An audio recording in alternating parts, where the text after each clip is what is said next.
just thinking about how to discuss John Coltrane because there's so much to say. We're going to be listening to 3 of his albums over the course of our 6-decade journey. They're all in the 60s because he died at age 40 in 1967 of liver disease. So this album is the middle of the 3. You have Giant Steps, which is the year before, which I think is the next album that we'll listen to, Descent, in the countdown, and then we'll be listening to A Love Supreme, which is probably considered his most advanced, but also probably his masterpiece in terms of what he was. Opus. Yes, exactly. In terms of what he was trying to achieve with music and his sound. So, a little bit about John Coltrane. He grew up in North Carolina and moved to Philadelphia when he was 16, and he started playing the sax in high school. And then he joined the Navy in August of 1945 and played in the Navy Swing Band. His first recordings were actually with this band while he was based in Hawaii. He joined the Navy because he didn't want to be drafted, so he enlisted instead. His first recordings were... he then returned to Philadelphia when he was done with his service and played with a band led by Jimmy Heath. During this time, he also studied jazz theory. He was practicing a lot, and his influences were forming. So he was a professional musician at this point, and he was also improving. He saw Charlie Parker play during this time, which was also an important development in his musical foundation and his influences. Importantly, in 1955, he joined Miles Davis Quintet, also known as the First Great Quintet. He played with Miles Davis from October 1955 to April 1957. During the 50s, this was also when he became addicted to heroin. Now, fortunately, in 57, he quit using heroin cold turkey, which I can only imagine how brutal that was. But he also stopped using alcohol at that time as well. This will come back into play in a little bit, but this was a seminal moment in his life, quitting heroin. His heroin use, I also bring that up because that partially led to the disbanding of the First Great Quintet with Miles Davis. He rejoined Miles Davis in January 58 through April of 1960 after he was off of heroin. Before this, during this period when he was on heroin, he also played with Thelonious Monk's quartet, and he was almost fired from that quartet as well because of heroin. So when he was playing with Miles Davis the second time, this is where the sheets of sound concept that John mentioned last week came about, when he is developed with his playing with Thelonious Monk and Miles Davis. And just as a reminder, John, you can jump in too, but the sheets of sound is this improvisational style where the focus is on the solos and you're not so strict with sticking to the song. He also played on Miles Davis's Kind of Blue album, which we'll be discussing as well. No, I don't know if we are. Oh, really? That was That's not on the list? That was the number one album of the 50s. That was 1959. Oh, okay. We just missed it. So maybe we'll discuss that in a bonus episode. That's right. At the end of 1959, he signs with Atlantic. This is his first album with Atlantic, or his first album with Atlantic is Giant Steps, which we'll be talking about, and that's all original material. That's contrary to My Favorite Things, which is 4 tracks and they're all covers of famous standards or for musicals. He forms his first quartet for live performances in 1960, and this is the group that plays on My Favorite Things. Eric Dolphy would sometimes play with this quartet. Pharoah Sanders would play with Coltrane, so that brings it back to the previous albums that we've discussed. Pharoah Sanders was very much simpatico with Coltrane's musical direction, as well as personal and spiritual motivations and kind of the theories behind why they're playing music and what they hope to get out of it. So I'll leave it at that. I have some other interesting things in terms of his spiritual development, and I'll bring that up with Love Supreme because I think that fits more in line with that. I will say one thing about quitting the heroin. He said that, let me see if I can find the quote. He said that he had a spiritual awakening, and it led him to lead a richer, fuller, and more productive life. At that time, in gratitude, I humbly asked to be given the means and privilege to make others happy through music. So really, that led him to become more productive as an artist and live a life, and he changed his life after getting off heroin. So I know I keep bringing that up, but that's important to Coltrane as a person and to his music. So now to the album. My Favorite Things was released in 1961. It was the 7th studio album by Coltrane. It was released on Atlantic Records, which, tying to previous Coming Stacks episodes, is the same label as Aretha Franklin. Is the first album to feature him playing soprano sax, which is the straight version of the sax that you see on the cover of the album. I kind of had to... Part of Coming Stacks for me is like learning all the musical terms and stuff, so I have to like Google what these all these musical instruments look like as well, because I don't know the difference between soprano and alto, or looks like what the order is. Looks like a big clarinet. Yeah, exactly. And the lineup on this album is John Coltrane, of course. He played soprano sax on side 1, which is the first 2 tracks, and he played tenor sax on side 2. McCoy Tyner is on piano, Steve Davis is on double bass, and Elvin Jones is on drums. I bring them up too because, part of the improvisational style is the solos, and all of these guys get solos on this album that you can hear. Hey, Josh, too, about the soprano saxophone. I believe, if people want it for reference, I believe that's what Kenny G plays. Mostly. Okay. If you see Kenny G playing, that is a soprano saxophone as well. Kenny G will not be on Combing the Stacks. No. He's a good golfer, though. Okay. My Favorite Things became one of his most popular and requested songs. This album is an interesting point in his career. This is where he became most widely known and probably most popular because of this album, because of the familiarity with these songs and what he did with them. As I said, the album is 4 songs: Every Time We Say Goodbye, or My Favorite Things, Every Time We Say Goodbye, Summertime, and But Not For Me. And here's some Combing the Stacks trivia for you. What other artist that we've listened to has covered one of the songs on this album? Oh, that's Big Brother and the Holding Company with Summertime. You got it. Yep, it is. That way back on our first episode. Very different version of Summertime. Very different. So you can see what 2 different artists can do with the same song. So there's more information about each of the songs that I pulled up.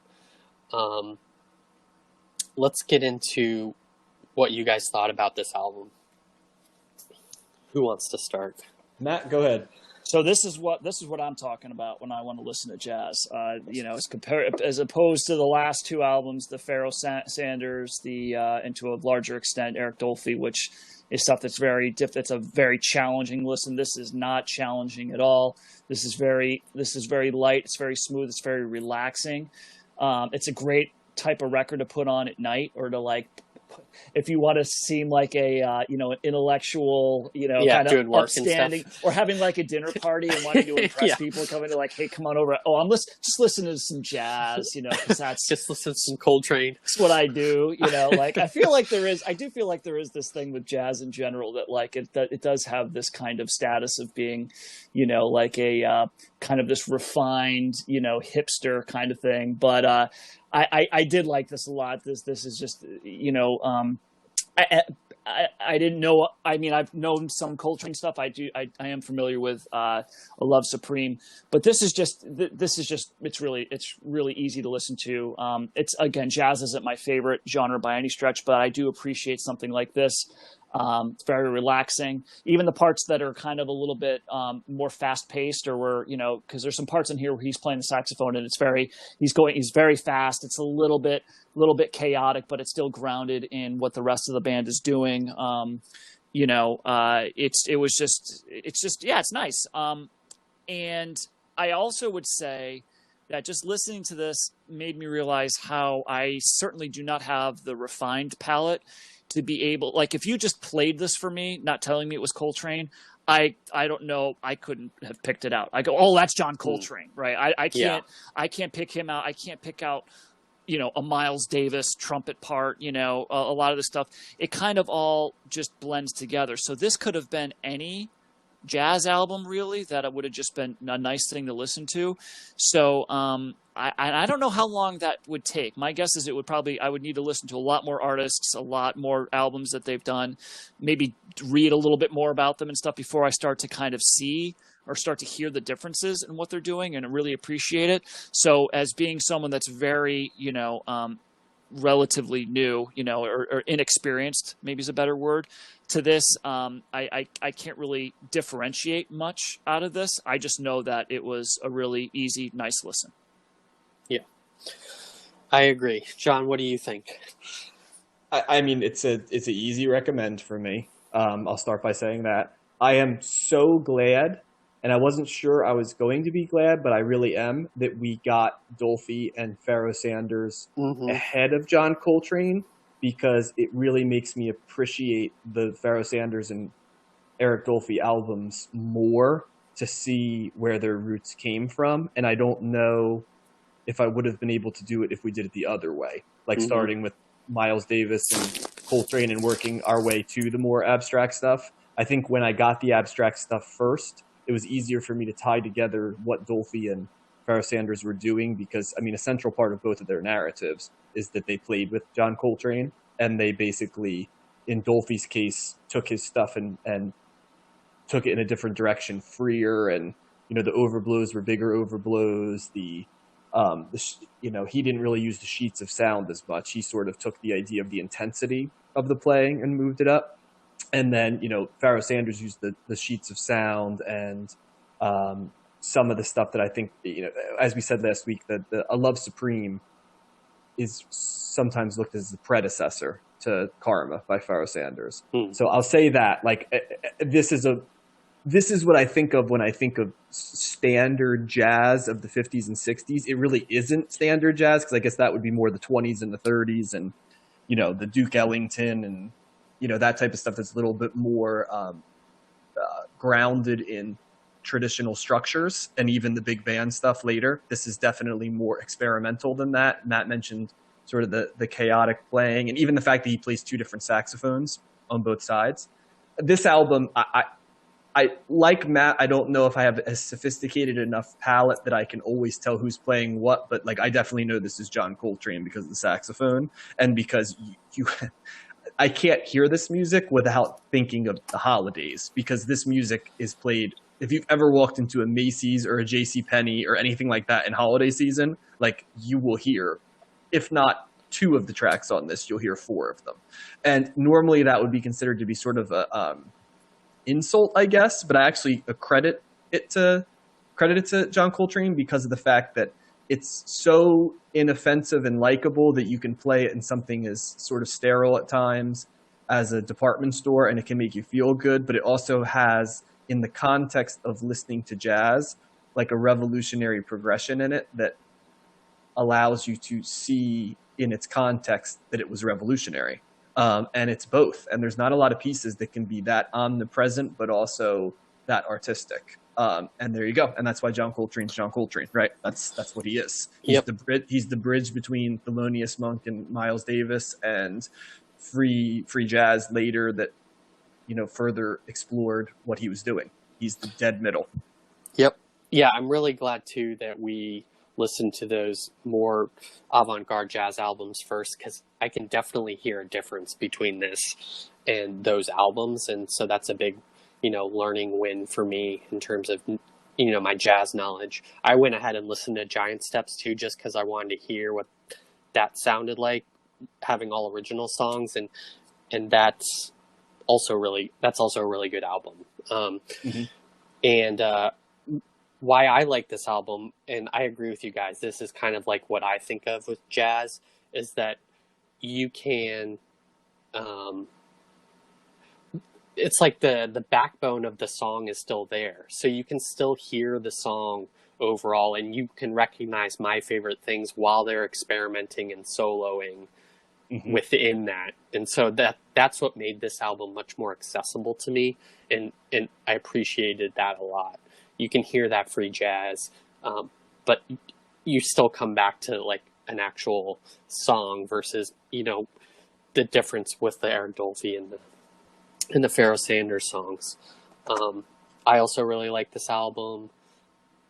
It's interesting that it's all covers, and not a mix of covers and originals. But he just put out Giant Steps a year before, and he had some other albums too in between. So I think that probably is why. Well, I really liked the piano in particular on this album, and I think that it's interesting for several tracks. There's large gaps where Coltrane sits it out, right? That he's taking a break, and it's like you know, I don't. There's not many times where the bass, the piano, and the drums, when one of them is not playing, they're usually playing fairly consistently throughout the throughout the pieces. But the piano was just, I think, was really the foundation. I think the stuff that was really just kind of permeating every song was always kind of just there, driving it a little bit, in terms of just the melodies and you know, the musical aspects of it.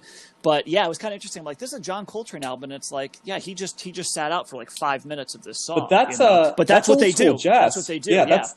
Yeah, that's like, dude, that's like if you listen to Louis Armstrong, the same thing. Yeah. He sits out at times, and it's that tie back to the old version of jazz. And then when you listen to that Pharoah Sanders album, he sat out quite a bit as well in his, whereas Dolphy did the opposite. Like he was up, but not in a bad way. And that's what I'm saying. And like, I think what you're seeing with us reviewing these albums is our personal preferences. You know what I mean? Like I do pretty well with mess. And so like I really came to appreciate the Dolphy album more. It's still my least favorite of three, but I came to appreciate it a lot more because I understood the mess even better, in the way that like I understand the mess that sometimes is noise rock, because I have a foundation in understanding, you know, rock before and what it's sort of trying to deconstruct, right? And then in Pharoah Sanders, it was like, okay, he's building on this, but with sort of a African consciousness that, you know, Josh is going to talk about that later, I think, and they'll inform it a little bit too. But still, that idea of the restraint, that you have this incredible ability, but you sit it out, and your band becomes a piece of it. You know, so it's like the old world jazz of the piano.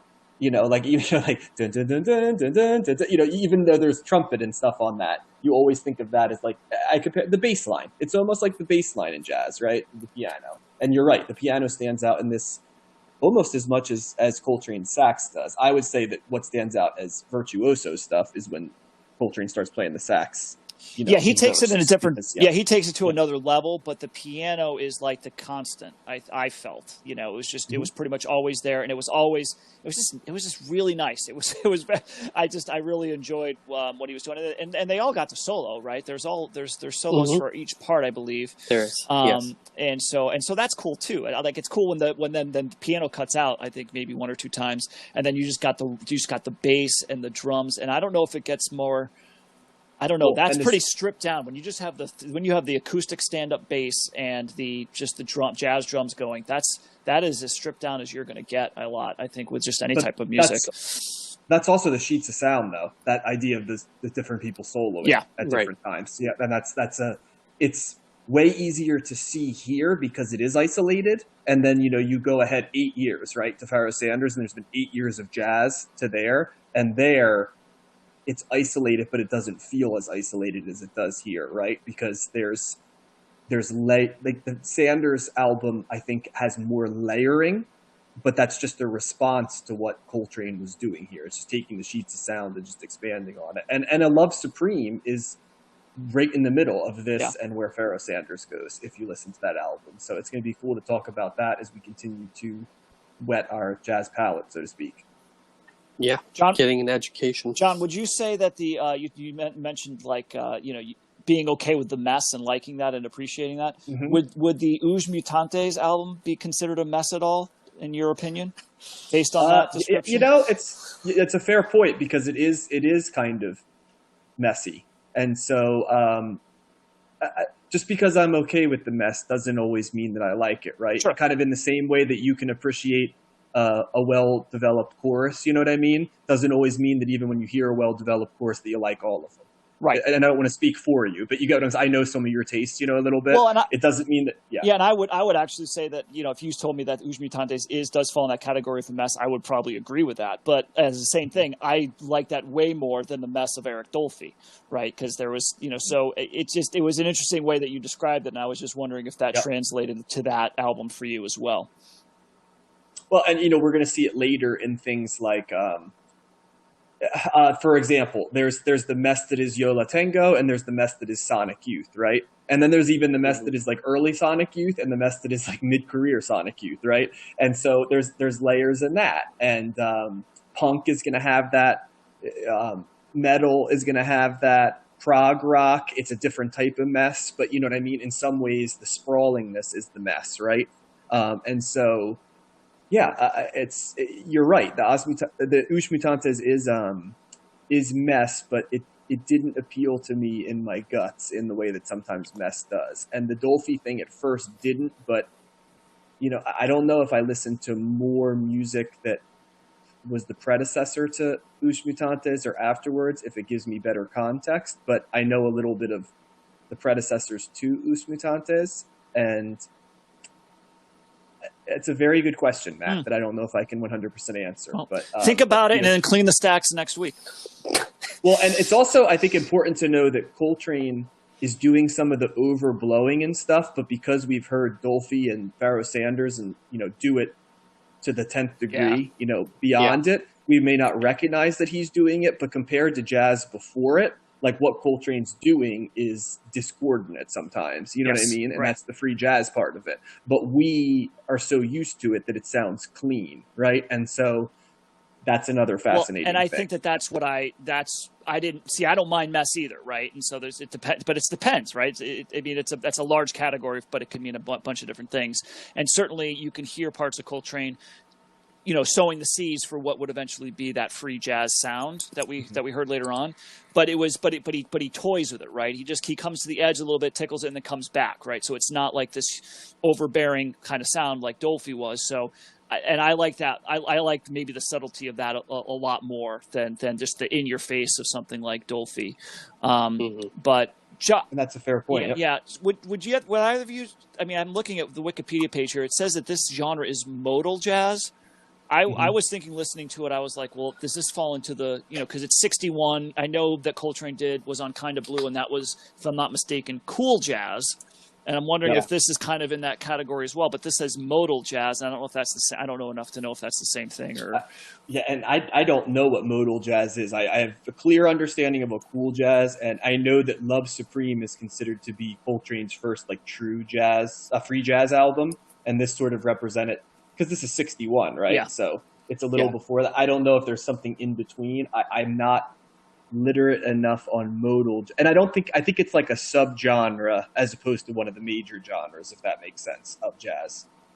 Right. Yeah, I don't know what modal means either, but this period of music for Coltrane is when he is basically transitioning from the hard bop in the timeline to the free jazz / avant-garde jazz. So it wouldn't be considered cool then?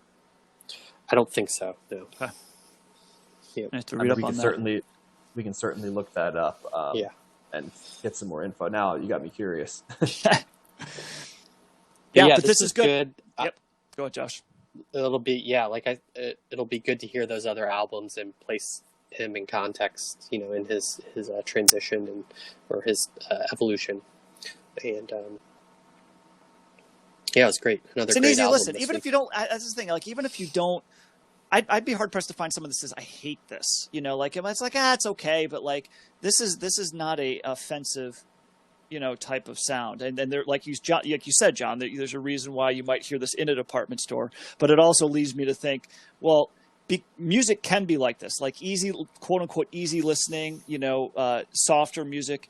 It can still be good. You don't need Muzak. You know what I mean? It's like, why can't we have just like better music in elevators and balls to listen to? Because it can be done, It's like the difference between when you hear a song you like and you're like, wow, they're playing that in a store, and when you hear like Toad the Wet Sprocket in a store. You know what I mean? Where it's like, was this song developed to be played in the background of a Walmart? You know what I mean? Whereas other songs, like, they end up in the background, but you're like, oh, that's interesting. They're playing. Hey man, if you play Come Down or Walk on the Ocean or whatever, I'm not gonna turn that off. I don't mean to pick on Toad. I don't mean to pick on Toad the Wet Sprocket, but I'm just giving an example of them as opposed to if you were to stumble into maybe something a little bit that used to be edgier and now is not. No, Toad the Wet Sprocket is definitely not edgy. It's no John Coltrane. So. No, it is no kind of Coltrane. Fair enough. And real quick, because I just happened to find this, modal jazz, the biggest difference is that bebop and cool before it was predetermined chord progressions. Modal jazz, the changes happen slowly, but there was an improvisational feature. So if you think about that, that makes sense because free jazz, all improvisation, right? Without the chord progressions holding it back. And then the ones right before it, bebop and cool, are still going off of the idea of the older versions of jazz where there is some predetermined chord progressions and a tighter rein on it. So there you go. So more improv. Yeah, but not at the level of like what free jazz would be where they tear up. Of course. Yeah. Yeah. It's all on a spectrum. You got it. Looks like we're moving towards the extremes.